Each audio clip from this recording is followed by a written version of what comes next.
Le fort des Têtes, bien plus vaste que la vieille ville de Briançon qu'il domine, n'est plus occupé depuis fort longtemps. J'ai toujours souhaité faire vivre ces forts qui sont magnifiques, mais qui coûtent une fortune à la collectivité, aux collectivités de manière générale, et que c'est vrai que ça me faisait de la peine de ne pas les voir jouer un rôle important dans la vie de la cité. Et il se trouve que j'ai rencontré Ludovic Arnaud, on a devisé pendant un certain temps. Au début, j'étais un peu dans le doute et je pensais qu'on était dans le rêve. Et puis plus on avance et plus ça se construit et plus on a des réalités avec des architectes, avec des investisseurs. Le projet de réutilisation du fort des Têtes qui a été présenté au préfet des Hautes-Alpes s'articule autour de la réalisation d'un centre de congrès et de 2 hôtels 4 et 5 étoiles.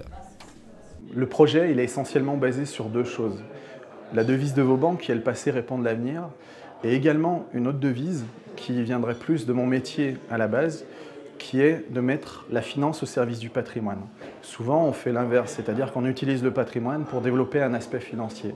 Là on va réellement mettre la finance au service du patrimoine pour le restaurer, l'entretenir et le développer économiquement.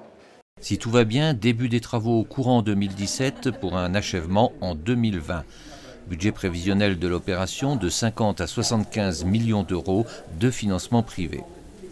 Ce qui m'a motivé, c'est relativement simple. C'est que moi, je suis tombé amoureux de la vallée de Serre-Chevalier en venant skier ici.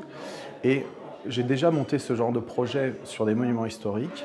Et donc pour moi, l'idée, c'était de voir l'évolution des projets qu'il y avait eu sur Briançon et voir ce qu'il était possible de réellement réaliser. C'est un bâtiment qui a une vraie histoire militaire, qui s'est inscrit dans les gènes du militaire briançonnais et qui de fait, dans ma conviction et dans mon métier de bâtisseur, puisque je suis au service d'infrastructure de la défense et donc héritier du corps de Vauban, voit avec un œil très positif le fait de faire revivre ces espaces qui avaient été conçus pour la défense vis-à-vis des envahisseurs à l'époque.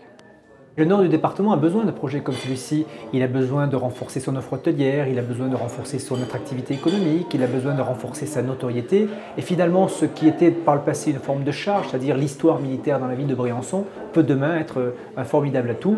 C'est le cas avec l'opération du cœur de ville dans la caserne Berkwick. Et en tout cas, nous souhaitons que ce soit le cas avec le fort des Têtes.